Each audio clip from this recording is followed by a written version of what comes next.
आलमी सतह पर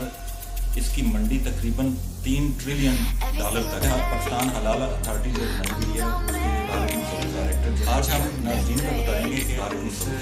आज हम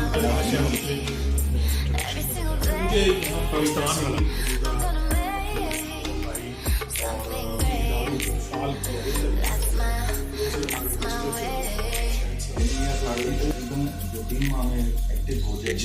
हमारी कोशिश है कि उससे सरकारी दुनिया की रिक्वायरमेंट यही आप इस माह में बेचेंगे तो हो सकता है कि आगे आइटम बड़ी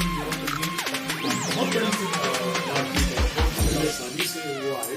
तो आवाम इससे बच जाएंगे कि आपने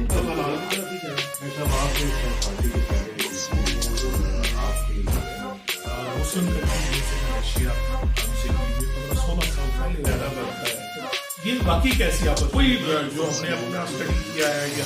तो वो चीज़ें फिर जब आपके पास ऑप्शन होती है जाएंगे स्टडी करते जाते हैं तो आपको बहुत आता है